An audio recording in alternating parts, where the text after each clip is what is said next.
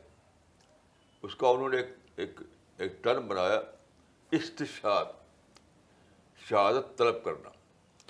لیکن بلا شبہ یہ فتویٰ غلط ہے. اسلام میں کوئی استشہاد نہیں ہے.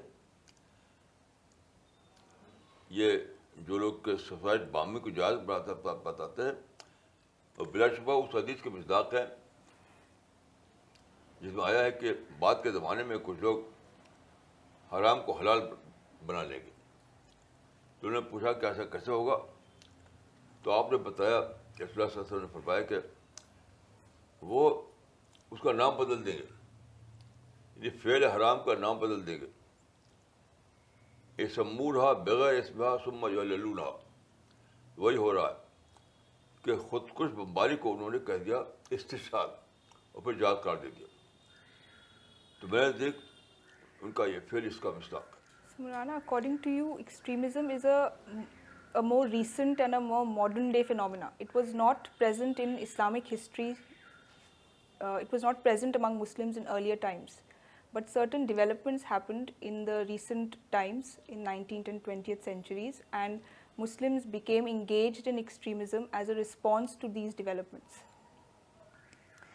So Maulana, you often say that Islam is a religion of peace. Then why are some Muslims interpreting Islam violently? And because of this, some people say that there is a potential for violence in Islam. دیکھیے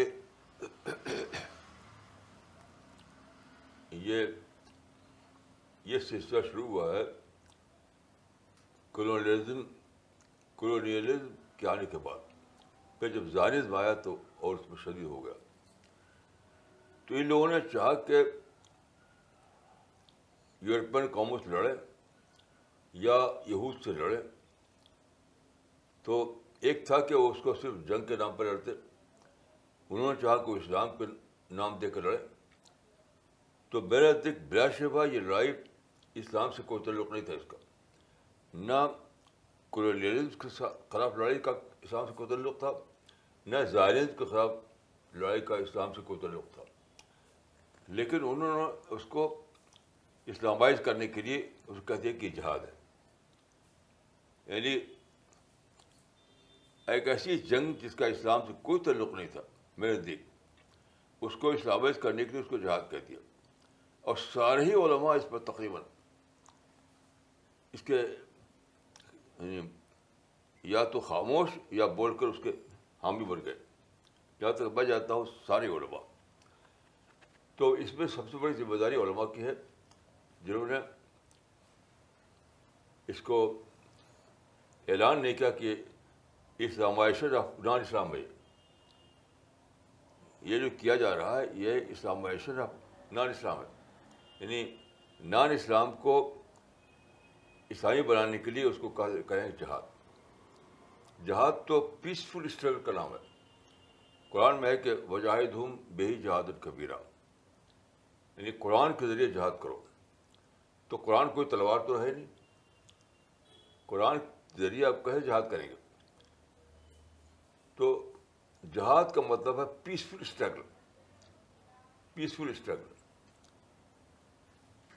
اور کچھ لڑائیاں جو رسول زمانے میں ہوئی ہیں وہ دفاع کے طور پر تھی, صرف لمیٹڈ وار دفاع کے لیے بس. تو یہ بہت مشکل مسئلہ ہو گیا کہ یہ صرف عوامی مسئلہ نہیں ہے بلکہ علماء کا سپورٹ انہیں حاصل ہے, یا تو بول کر یا خاموشی کے ساتھ. میں نے کوئی بھی قابل ذکر عالم ایسا نہیں ہے دنیا موجودہ دنیا میں جو کھلے طور پر اوپننیس اس کو اوپنلی اس کو کنڈم کرتا ہو, اوپنلی کنڈم کرنے والا. تو علماء کے سپورٹ نے جو کبھی خاموشی کے ساتھ کبھی بول کر ہوتی ہے, اس نے لوگوں کو ڈھیٹ بنا دیا ایک ایسے کام کے لیے جس کا اسلام سے کوئی تعلق نہیں. اسلام کا ایک اصول یہ ہے کہ صرف وہ کام کرنا چاہیے جس سے رزلٹ نکلتا ہو, پازیٹیو رزلٹ. من حسن اسلام البرء ترکہ بالا یعنی. اور تقریباً 200 سال یہ لوگ لڑائی لڑ رہے ہیں اور سارے لوگ جانتے ہیں کہ اس کا کوئی رزلٹ نہیں نکلا, صرف تباہی کی تباہی. تو اس کو جائز کیسے ہو سکتا ہے؟ اسلام ایسے فعل کو جائز کیسے کر سکتا ہے جس کا کوئی رزلٹ ہی نکلنے والا نہ ہو؟ تو بہرحال میں اس کو سمجھتا ہوں کہ بلا شبہ یہ جو کچھ ہو رہا ہے وائلنس جہاد کے نام پر, وہ ہرگز جہاد نہیں ہے. لیکن ہمیں ساری ذمہ داری میں علماء کو دیتا ہوں جنہوں نے اس کو کنڈیم نہیں کیا openly. So Maulana, you saying that in modern times certain developments happen such as colonialism and Zionism, and as a response to these developments Muslim took to violence, and their violence and their fighting according to you was un-Islamic, but they termed it jihad. So according to you it was non-Islamization of Islam, and Muslim scholars, the ulama, the Islamic scholars should have condemned it as un-Islamic.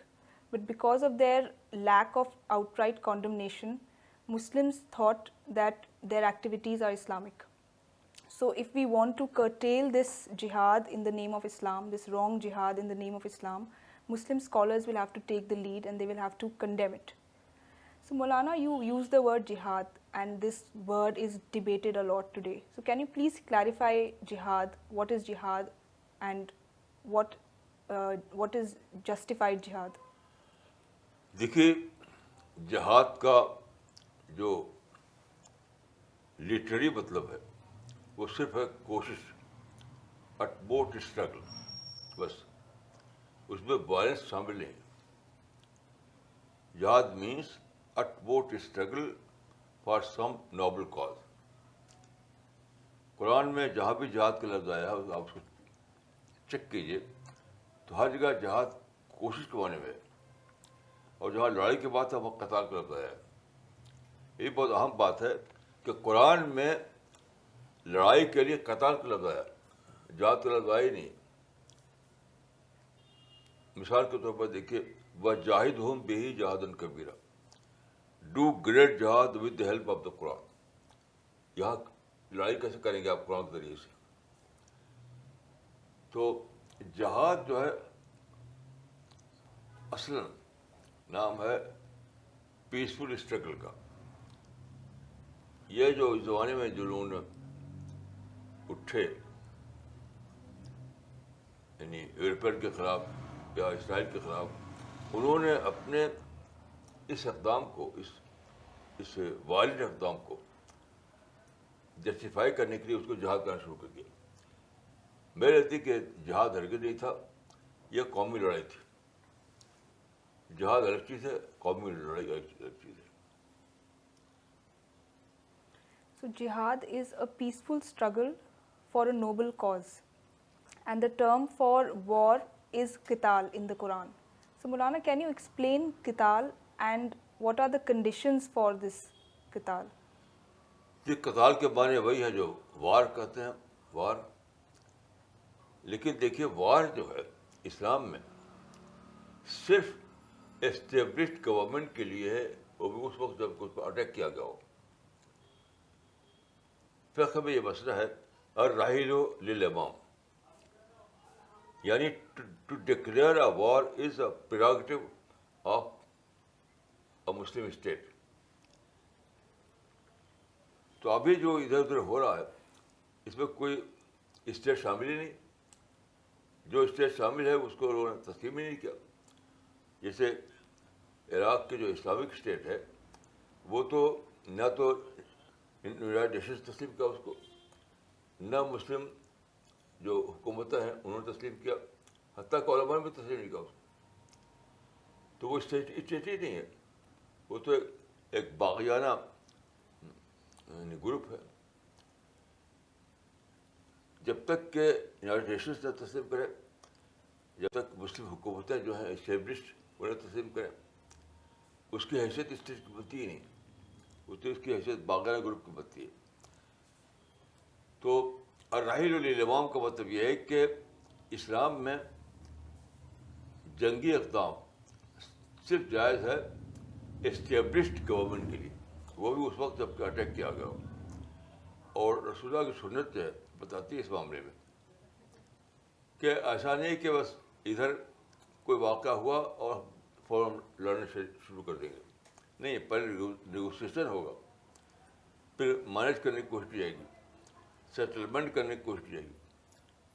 آخری مرحلے میں جب کوئی دوسرا تدبیر کام نہیں کر رہی ہے تب لمیٹڈ وار کی جائے گی, کیونکہ رسول اللہ نے جو لڑائیاں کی وہ سب لمیٹڈ وار تھی. میں اس کو وشیش کہتا ہوں. So Maulana, only an established state can engage in war. Individuals and non-governmental organizations cannot engage in war, according to Islam.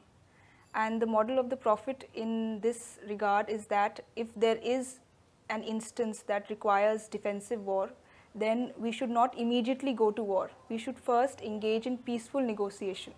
If that fails and we have no option, then we can engage in war in self-defense. Maulana, this question is from Mr. S. Khan. Maulana, you explained the idea of jihad. Today, can fighting against oppression or injustice be termed jihad? میں اس سے agri نہیں کرتا. Injustice کے خلاف لڑائی یہ کبھی بھی اسلام میں نہیں کی گئی. انجسٹس کہیں اگر ہے فرض کی تو وہ پیسفل میتھڈ کے ذریعے اس کو حل کرنے کی کوشش کی جائے گی, لڑائی نہیں کی جائے گی. لڑائی اسلام میں صرف اٹیک پر ہے, یعنی کوئی حکومت اٹیک کرے مسلم حکومت پر تو اس سے لڑائی. انجسٹس کے نام پر لڑائی کر رہے اسلام میں ہے ہی نہیں بالکل. اگر جسٹس کا فیل کہیں ہو رہا ہے تو پیسفل میتھڈ کے ذریعے سے اس کو حل کرنے کی کوشش کی. انجسٹس کا معنی ہوتے ہیں ناانصافی. ناانصافی تو ناانصافی کے نام پر لڑائی تو ہے ہی نہیں. اسلام بالکل اسلام ایلین ہے. اس کی مثال دیکھیے, رسول اللہ صلی اللہ علیہ وسلم مکہ میں سے 13 سال, وہاں تو بہت انجسٹس ہوا, بہت زیادہ. آپ کتابوں پڑھ لیجیے, پوری 13 سال کی زندگی میں آپ کے ساتھ انجسٹس ہی ہوتا رہا. رسول اللہ نے کبھی بھی نہیں کہا کہ ہم اس سے لڑیں گے اس کے خلاف. تو اسلام میں انجسٹس کے نام پر لڑائی ہے ہی نہیں. انجسٹس اگر ہے کہیں تو آپ پیسفل میتھڈ سے اس کو حل کرنے کی کوشش کیجیے. So war in Islam is only when another state attacks a Muslim state. War in Islam is not for removing oppression or for removing injustice. And if there is injustice, it should be resolved through peaceful means. Maulana, you have written extensively about establishing peace unilaterally. You say that there should be no conditions attached to peace. Many people say that this is humiliating and that we should fight for our rights. So what do you have to say about this? دیکھیے, یہ اس کو humiliation کہنا سیرت سے بے خبری کر دیتی ہے. کیونکہ دیکھیے, رسول اللہ صلی اللہ علیہ وسلم نے جب حدیبیہ میں پیس ایگریمنٹ کیا تھا, اس پیس ایگریمنٹ کو حضرت عمر جیسے آدمی نے کہا تھا لما نوت دنیت من دیننا, یہ تو ہیومیلیشن کو قبول کرنا ہے. اس وقت کہا گیا تھا ایسا, لما نوت دنیت من دیننا, لیکن رسول اللہ صلی اللہ علیہ وسلم نے اس کو تسلیم نہیں کیا. دیکھیے, یہ ہیومیلیشن کی بات نہیں ہے, یہ بات ہے لا آف نیچر کی. لا آف نیچر یہ ہے کہ آپ پیس کو کبھی بھی لڑ کر کام نہیں کر سکتے, امپاسبل ہے. بائی لیٹرل بیس پر پیس کا بھی کام نہیں ہو سکتی, یہ لا آف نیچر ہے. تو جب ہم یہ کہتے ہیں کہ پیس قائم ہوگی یونیلیٹرل بیس پر, تو ہم لا آف نیچر کو ریپیٹ کر رہے ہوتے ہیں. According to law of nature it is impossible to establish peace on bilateral basis. تو آپ کا ہمیں کیا کرنا ہے, ہم لا آف نیچر سے لڑ نہیں سکتے. جو لا آف نیچر ہے وہ تو اٹل ہوتا ہے. اس لیے ہمیں لا آف نیچر کو ماننے کی وجہ سے ہمیں یہ کرنا پڑتا ہے کہ ہم یونیلیٹرل بیس پر پیس قائم کرنے کی کوشش کریں. کیونکہ پیس نہیں آئے گی تو مواقع نہیں کھلیں گے, پیس نہیں آئے گی تو کام نہیں ہوگا. تو مسئلہ یونیلیٹرلزم کا نہیں ہے, مسئلہ یہ ہے کہ اس کے بغیر کام کے اپرچونیٹیز نہیں کھلتی. تو اپرچونیٹیز کو کھولنے کے لیے ہم یہ تدبیر اختیار کرتے ہیں. وہ ہیومیلیشن نہیں ہے, وہ ہے method, strategy. So Maulana, peace can be, according to you, peace can be established only unilaterally, and this is a law of nature. There is nothing humiliating about this. And you are saying that we have to establish peace unilaterally because it opens up opportunities. And by availing of these opportunities, we can have everything that we want. Maulana, this question has come in from a viewer. It is from Mr. Muhammad Yunusuddin. If qital is the responsibility of only an established state, then how can we justify the fighting of our ulama in India's freedom? میں اس کو اسلامی نہیں سمجھتا. میں پہ لکھ چکا ہوں, جن علماء نے انڈیا میں لڑائی کی ان کو حق نہیں تھا لڑائی کرنے کا, کیونکہ وہ حکومت نہیں تھی. علماء جو تھے وہ گورنمنٹ کے نہیں تھے, وہ خواہ لڑائی شروع کر دیا انہوں نے. نہیں, یہ تو بالکل انہوں نے غلط کام کیا. جو علماء ان علماء کا کام تھا مدرسے میں اپنا تعلیم کا انتظام کرنا. یہ اس سے نکل کر کے جو لڑنے شروع کر دیا انہوں نے برٹشر سے, وہ بلا شبہ غیر اسلامی تھا, اور اللہ کے بعد ان کو حاصل نہیں ہوئی, اس لیے مکمل تو فیل ہو گئے. علماء کے جہاد میں 1 لاکھ سے زیادہ آدمی مر گئے, اور کامیابی کہاں ہوئی؟ آزادی تو ملی نہیں. آزادی ملی ہے بات کو جب 1919 میں گاندھی شریک ہوئے, انہوں نے نان وائلنس کی بنیاد پر تحریک چلائی. علماء نے تحریک چلائی تھی یعنی قتال کی بنیاد پر. وہ ٹوٹل فیلئر تھا. وہ صرف علماء مارے گئے بلا کچھ نہیں. تو اللہ تعالیٰ کی مدد نہ ملنا یہ خود ثابت کرتا ہے کہ وہ اسلامی نہیں تھا. وہ اگر وہ اسلامی ہوتا تو اللہ تعالیٰ کی مدد ہوتی. Maulana, this question is from Mr. Fahad Khan. You say that all verses of the Quran are directly or indirectly related to peace. Then how do you explain those verses which give the command for war? دیکھیے, every rule has some exceptions. یہ ایک general اصول ہے کہ every rule has some exceptions. تو rule تو یہی ہے کہ اسلام ریلیجن آف پیس ہے, لیکن جب ایک اسٹیبلش گورنمنٹ پر کوئی اٹیک کر دے تو ایز این ایکسیپشن ان کو جانا پڑتا ہے ڈیفینس کے لیے, وہ بھی بہت لمیٹڈ وار کے لیے. That is as an exception, not as a rule. So in Islam, peace is the rule and war is a rare exception. Maulana, can you tell us why does Islam attach such great importance to peace? دیکھیے, اسلام کا جو گول ہے وہ صرف peaceful حالات ہی میں حاصل ہوتا ہے. اسلام کا گول کیا ہے؟ اسلام گول ہے کہ لوگوں کے اندر معرفت آئے, لوگوں کا تزکیہ ہو, لوگوں کے اندر جنت کا شوق پیدا ہو, لوگ اللہ سے ڈرنے والے بنیں, اللہ سے محبت کرنے والے بنیں. ان باتوں کا جنگ سے قدر ہو. تو اسلام کا جو گول ہے, اسلام کا ٹارگیٹ ہے, وہ اچیو کیا سکتا ہے صرف پیسفل حالات. جہاں جنگ ہوگی وہاں سب جبرائز ہو جائے گا اور اسلام مختصر نہیں ہوگا. جنگی حالات میں نہ یہ سب باتیں ہو ہی نہیں سکتی. معرفت کے بعد, دعوت کی بات, اللہ سے محبت کی بات, اللہ سے خوف کی بات, جنت جہنم کی بات, اس کا تعلق یہ صرف پیس کے حالات ہو, اس کے لیے کام کیا جا سکتا. جہاں جنگی حالات ہوں گے وہاں تو تیر تلوار بندوق ہوگی, یہ سب کام ہوگا. Maulana, I'm just repeating what you said.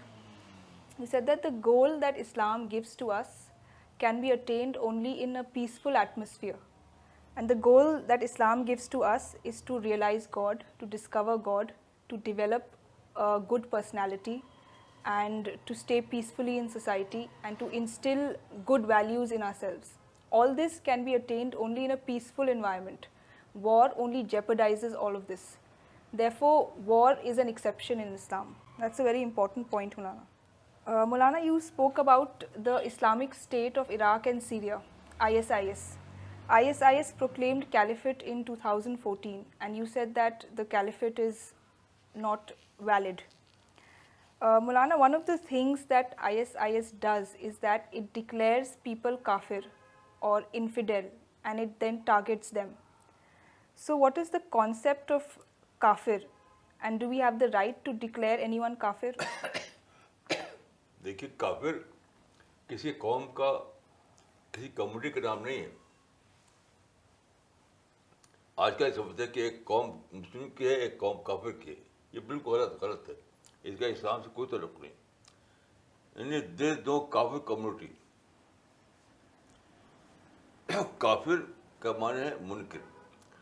آپ نے کسی کے سامنے ایک بات کہی, اسے انکار کیا, اس وقت جب کہ آپ نے بات کہی ہے, کہے کہ آپ کے اس نے انکار کر دیا. یہ نہیں کہ وہ ایک قوم کوئی ہے کافر کی, اس کو ڈب کر دے آپ. یہ پورے حقیقت کر سکتا ہوں کہ دیر از نو کافر کمیونٹی ان اسلام. بالکل ہی غلط ہے جو آج کل راج ہو گیا. ہمیں حق نہیں کسی کو کہا کہ یہ کافر ہے.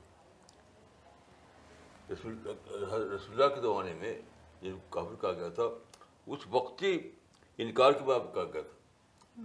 ایک پروگرام ہے, اس میں ڈسکس ہو رہا ہے, ایک بات پیش کی جا رہی ہے, اور کچھ لوگ اس کو کہتے ہیں کہ بیت الرحیم آتا ہے اس کو. اس وقت کے لیے کہا جائے کہ انہوں نے انکار کیا. یہ نہیں کہ ایک کوئی کمیونٹی ہے جو مستقل طور پر ہمیشہ کے لیے کہ کافر کمیونٹی. یہ بالکل غلط کانسیپٹ ہے کافر کا. So kafir is not the name of a community. We cannot say this or that community is a kafir community or a community of non-believers. And Maulana, do we have the right to declare someone as kafir? Can we declare someone as kafir? ہرگز نہیں. جب تکفیر بھی جو کی آتی ہے نا, تکفیر اسلام میں تھی ہی نہیں. اس زمانے ہوئی آج موجودہ زمانے میں. صحابہ نے کبھی تکفیر نہیں کی, تابعین نے کبھی تکفیر نہیں کی, تبا تابعین نے کبھی تکفیر نہیں کی. یہ تو اس زمانے کو علماء نے شروع کر دیا ہے. یہ بلا شبہ بدعت ہے. اس میں کوئی شک نہیں کہ آج کل جو تکفیر کی آتی ہے یہ بدعت ہے, انوویشن ہے. ہمیں حق نہیں کچھ کافر پتہ ہے, یہ اللہ کا کام ہے. یعنی کون کافر ہے یہ کام ہے اللہ کا, ہمارا کام ہی نہیں ہے. یعنی these people are entering in the domain of God. یہ اللہ کے ڈومین میں داخل ہونا ہے. ہمیں نہ تو دنیا میں کوئی کافر کمیونٹی ہے, نہ ہمیں حق ہے کسی کافر کہیں. یہ ایک وقتی ٹرم ہے, وقتی, کہ آپ ٹیبل کے ڈسکشن میں کچھ کہے کہ بیت الرحیم آتا ہے اس کو, تو عربی زبان میں کفر کے معنی انکار کے ہوتے, تو کہا جائے کہ بھائی انہوں نے ہماری بات مانے انکار کیا.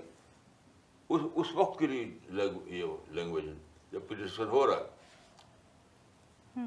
آبادی تو مستقل طور پر کوئی نہیں, کہ مستقل طور پر کوئی کافر کمیونٹی بن گیا, یہ ہے ہی نہیں اسلام میں. So Maulana, you're saying that kafir term is a term that can be used only temporarily. For example, if you're having a discussion with someone and he refuses to accept what we are saying, then for that particular discussion and for that temporary time period, we can say that that person has refused to accept what we are saying. So he can be called a kafir. And you are saying that kafir is not eternally the name of any community or any group. And then you also said that we do not have the right to declare anyone kafir or infidel. That is the domain of God. That is not our domain. So what ISIS is doing in excommunicating people, in calling them infidel and then targeting them, is absolutely un-Islamic. Maulana, another thing that ISIS is engaged in is that it is increasing its attacks in Western countries. So for example, Paris was attacked in November last year, and most recently there was an attack in Brussels. So Maulana, what do you have to say about this phenomena, this rise in violence? دیکھیے, اس میں اس کا responsible مانتا ہوں علماء کو. اصل اتنا زیادہ ہیٹ پھیلائی گئی ہے یورپ کے خلاف, امریکہ کے خلاف اور ویسٹرن سویلائزیشن کے خلاف. اتنی ہیٹ پھیلائی گئی ہے کہ سارے لوگ ہیٹ میں جینے لگے. یعنی آپ سوچیں کہ مسلم دنیا میں شاید میں اکیلا ایک شخص ہوں جو کہتا کہ ماڈرن سویلائزیشن پرو اسلام سویلائزیشن ہے. کسی نے کہی نہیں ہے بات. یہ ماڈرن سویلائزیشن جو ہے وہ پرو اسلام سویلائزیشن ہے, یہ کسی نے ایک شخص نے نہیں کہا. تو لوگ کیا سمجھیں, مسجدوں میں, مدرسوں میں, ہر جگہ اسی کا چرچا ہوتا ہے کہ ویسٹ ہمارا دشمن ہے, اسلام ہمارا دشمن ہے, سویلائزیشن ہمارے دشمن ہے. اسی کا نتیجہ ہے کہ لوگ اتنے زیادہ ایکسٹریمسٹ ہو گئے. میں سمجھتا ہوں کہ علماء کو سب سے پہلے اپنی غلطی کو مان کر کے اپنا موقف, اپنا اسٹینڈ بدلنا چاہیے. صاف طور پر انہیں اعلان کرنا چاہیے کہ وی ویئر رانگ. صاف طور پر علماء کو کہنا چاہیے کہ وی ویئر رانگ, تب اصلاح ہوگی, ورنہ اصلاح ہونا بہت مشکل کام ہے. So Maulana, the real reason, the root cause behind this rise in violence that we're seeing in Western countries, the Western people are being attacked, is that there is a lot of hatred and enmity among Muslims for the West. That, according to you, is the root cause. So Maulana, what does Islam say about our behavior towards our enemy? دیکھیے, chapter 41 فصلت آپ پڑھیے اس میں بہت ہی ایک انقلابی تعلیم دی گئی ہے. اس میں ہے کہ لا تستوی الحسنۃ ولا السیئۃ ادفع بالتی ہی احسن فاذا الذی بینک وبینہ عداوۃ کانہ ولی الحمیم. یعنی اگر کوئی تم کو لگتا ہے کہ یہ آدمی ہمارا دشمن ہے تو اس کے ساتھ تم خود دشمنی مت کرو, اچھا سلوک کرو. اس کے برے سلوک کا جواب تم اچھے سلوک سے دو, تو کیا ہوگا, وہ دشمن تمہارا دوست بن جائے گا. اس معنی کہ اسلام نہیں مانتا کوئی یعنی کوئی مستقل دشمن ہے, اسلام مانتے ہی نہیں. وقتی کے طور پر کوئی بظاہر دشمن بن گیا ہے تو تم اگر اچھا سلوک کرو گے اس کا ختم ہو جائے گا, دشمنی ختم ہو جائے گی, اس کے بعد دوست بن جائے گا. So the Quran says, do good deed in return for bad deed, and you will see that your enemy has become your dearest friend. So Maulana, you are interpreting this verse in this way that there is no permanent enemy. A person is our potential friend or our actual friend. So if somebody is our potential friend, we have to convert that potential into actual by doing good deeds. Maulana, this question has come from a viewer, Mr. Hamad Ahmed. He wants to know, can a government declare a person non-Muslim by passing a law? بالکل نہیں. میں نے بالکل یعنی آج کا یہ trend ہے وہ اس کا اسلام سے کوئی تعلق نہیں. میں دیکھ کسی کنٹری میں جتنے لوگ ہیں سب ایکول سٹیزن ہیں. یہ نہیں کہ یہ مسلم ہے وہ کافر ہے, یہ بالکل غلط ہے. اور کچھ مسلم ملکوں میں ایسا ٹرینڈ آیا ہے, وہ غلط ہے. وہ ٹرینڈ جتنے لوگ اس میں رہتے ہیں سب ایکول سٹیزن ہیں, سب پر ایکول لائبلٹی آئے گی, سب پر برابر کی ذمہ داری ہوگی, سب کے لیے یکساں لا ہوگا. یہی اسلام ہے. کچھ ملکوں میں ایسا کیا گیا ہے, میرے دیکھ بالکل اسلام کے نام پہ اسلام غیر اسلام چلانا ہے. یعنی اسلام اشرف نان اسلام اس کو میں کہتا ہوں. So according to Islam, all people are equal citizens of a country. There is no Muslim or non-Muslim. Maulana, this question has come from Mr. Ali. مجھے ایک بات بہت پریشان کر رہی ہے, آخر ہم مسلم ایک دوسرے کے گلے کیوں کاٹ رہے ہیں, اور بے گناہ کا قتل بہت گناہ ہے, تو کیوں یہ سب ہو رہا ہے؟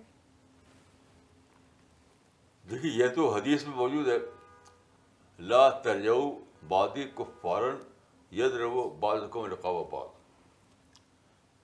رسول اللہ نے اس کو فورس ہی کیا تھا کہ بعد کے زمانے میں مسلمانوں میں ایسا ہوگا کہ آپس میں لوگ گردنیں کاٹیں گے. اور دوسری حدیث معلوم ہوتا ہے کہ اس کی ذمہ داری علماء پر ہوگی. وہ ایسے فتوے دیں گے, لوگوں کے اندر ایسی سوچ پیدا کریں گے منفی کہ لوگ ایسا کر رہے ہیں. یعنی ذرا سی بات میں حرام اور حلال بتانا, اس کو ذرا سی بات میں فتویٰ دینا, اور یہ علماء کا طریقہ بنا ہوا ہے آج کل. تو سب سے زیادہ ضروری ہے کہ علماء اپنے آپ بارے میں اعلان کریں کہ وی آر رانگ. یعنی here is the starting point. Maulana, how do we counter the present extremism among Muslims? How do we stop it? دیکھیے ایکسٹریمزم جو ہے, میں اس بارے میں اس سے پہلے کہہ چکا ہوں کہ یونیسکو کا ڈکٹم ہے کہ وائلنس بگنس فرام مائنڈ. یہ معاملہ پیس کا بھی ہے, پیس بگنس فرام مائنڈ. تو ابھی جو وائلنس ہے, جو ایکسٹریمزم ہے, وہ کسی آئیڈیالوجی پر چل رہی ہے, کسی وے آف تھنکنگ پر چل رہی ہے. تو جب تک آپ وہ آئیڈیالوجی نہ بدلیں, وہ وے آف تھنکنگ نہ بدلیں, لوگ اپنے طریقے کو چھڑوانے نہیں.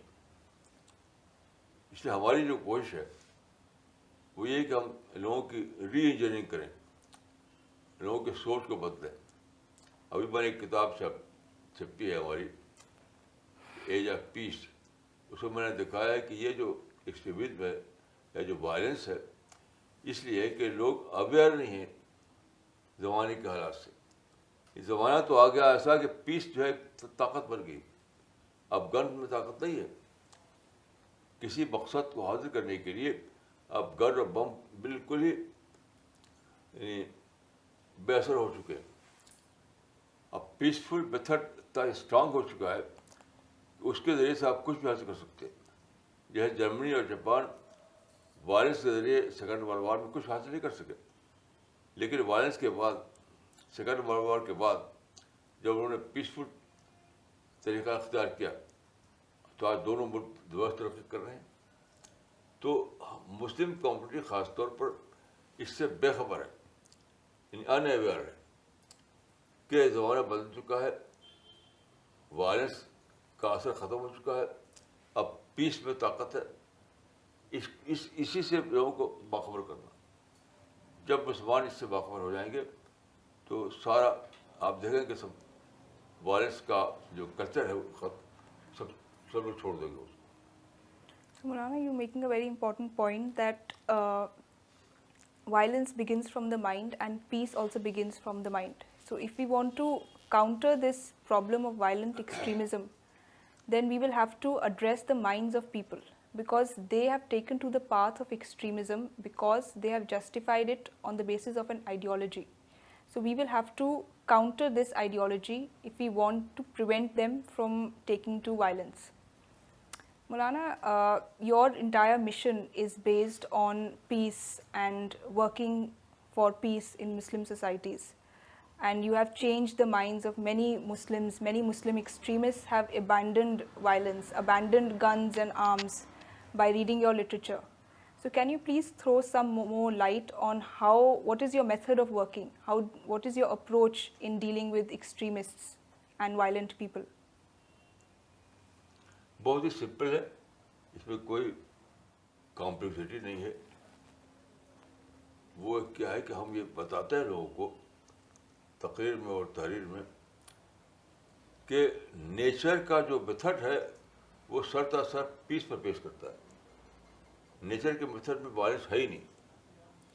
نیچر جو بھی مقصد حاصل کرتی ہے وہ پیس کے ذریعے سے. مثلاً نیچر چاہتی ہے کہ ایک بیج جو ہے بڑے اور درخت بڑھے, تو اس میں نیچر کوئی وائلنس استعمال نہیں کرتی.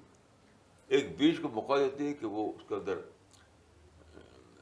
اسٹم نکلے, برانچز نکلے, پھر پتیاں نکلیں, پھر پھول نکلے, پیسفل طریقے سے.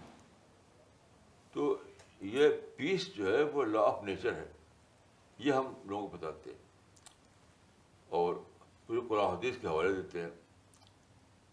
مثال طور پر دیکھیے, ایک حدیث ہے کہ ان اللہ یعطی علی الرفق ما لا یعطی علی العنف, یعنی God grants to peace what he does not grant to violence. تو لا آف نیچر کے کو ہم بتاتے ہیں, قرآن حدیث کو ہم بتاتے ہیں اور ان کی مائنڈ کی ری انجینئرنگ کرتے ہیں. مجھے یقین ہے کہ انسان اپنے آپ کو ڈینائی نہیں کر سکتا. انسان کی ایک نیچر ہے, فطرت ہے کہ اپنے آپ کو ڈینائی نہیں کر سکتا. وہ اگر اس کی عقل گواہی دے کہ واقعی یہ بات تو صحیح ہے, واقعی پی سی کے ذریعے ہم پا سکتے ہیں, وائلنس سے نہیں پا سکتے, تو اپنے عقل کی گواہی کو رد نہیں کر سکتا. وہ یہ ہو رہا ہے. جو لوگ ہمارے ساتھ ہیں وہ سب کا کیس ہی ہے کہ ان کی سوچ پہلے ایسی نہیں تھی جو اب ہے, لیکن جب انہوں نے ہماری کتابوں کو پڑھا ان کی عقل میں یہ بات بیٹھ گئی کہ پیس تو نیچر کا طریقہ ہے, پیسی کے ذریعے سے مل سکتا ہے کچھ آدمی کو, اور وائلنس سے تو کچھ نہیں ملے گا سوائے ڈسٹرکشن سے. تو اپنے عقل کی جب ان کی عقل نے جب گواہی دی تو انہوں نے مان لیا اس کو. یہی طریقہ سب کو اختیار کرنا چاہیے, چاہے علماء ہو یا غیر علماء. So Maulana, your approach is based on 2 points. First of all, you explain to people that peace is a universal principle. It is established all over the universe and the world. So anything that is happening in nature, in the universe, is happening through the path of peace, through the course of peace. And then you also cite verses from the Quran and from the life of the Prophet. You explain how peace is important and how violence cannot help people in any manner. Maulana, there is also an issue of the caliphate. Muslims believe that it's their responsibility to establish the caliphate and that they should dominate the entire world. And for that they are fighting. What do you have to say about this? یہ بالکل اسلام سے کوئی تعلق نہیں. اس concept کا یعنی خلافت کا جو یہ کانسیپٹ ہے اس کا اسلام سے کوئی تعلق نہیں. کوئی بھی قرآن میں آیت نہیں ہے, کوئی بھی حدیث نہیں ہے جس میں بتایا گیا ہو کہ خلافت کو قائم کرو. کہیں بھی نہیں ہے. اب ایک آیت نہیں بتا سکتے, ایک حدیث نہیں بتا سکتے اس میں کہا گیا کہ اے مسلمانوں تمہارا فرض ہے کہ تم خلافت قائم کرو. خلیفہ کے معنی ہوتے ہیں بعد کو آنے والا. تو جو رسول اللہ کے بعد حضرت ابوبکر آئے تو ان کو کچھ لوگوں نے خلیفہ کہا, حالانکہ بات کو اتنا چھوڑ دیا گیا, پھر صرف امیر المومنین کہا جانے لگا. یہ تصور ہی بالکل بے بنیاد ہے کہ خلافت کوئی ایسی چیز ہے, کوئی گول ہے ہمارا ہم قائم کریں. یہ کہیں نہیں ہے, خود انہوں نے بنا لیا ہے, خود سب کو یہ خود ساختہ ہے. The caliphate is a self-styled goal which Muslims have developed for themselves. Islam does not give them this goal. Now this question is from Ms. Sadia Khan. She wants to know that what Muslims are doing today, they are engaged in several activities which are distorting the name of Islam, the image of Islam in the eyes of the people of the world. So Maulana, what should Muslims do to correct and reform this image of Islam? میں تو سمجھتا ہوں کہ starting point یہ ہے کہ اپنی غلطی کو مانا جائے. مسلمانوں کا مزاج یہ ہے کہ وہ دوسروں کو بلیم دیتے ہیں. جیسے آج کے ٹرم بنا ہوا ہے اسلاموفوبیا. اسلاموفوبیا ایک بالکل ہی بیس لیس لفظ ہے, یہ ٹرم کی کوئی اصلی نہیں. تو دوسروں کو بلیم دیتے ہیں, وہ ہمیں آج سمجھتے ہیں, اسلام کو آج سمجھتے ہیں. انہوں نے اسلام کو اصاب سمجھ رکھا ہے. تو دوسروں کو بلیم دینا, سارے مسلم کمیونٹی کا مزاج بن گیا ہے بلیم ادرس. میں سمجھتا ہوں کہ ان کو یہ ماننا پڑے گا کہ اس دنیا میں بلیم دائی سیلف چلتا ہے, بلیم ادرس چلتا ہی نہیں.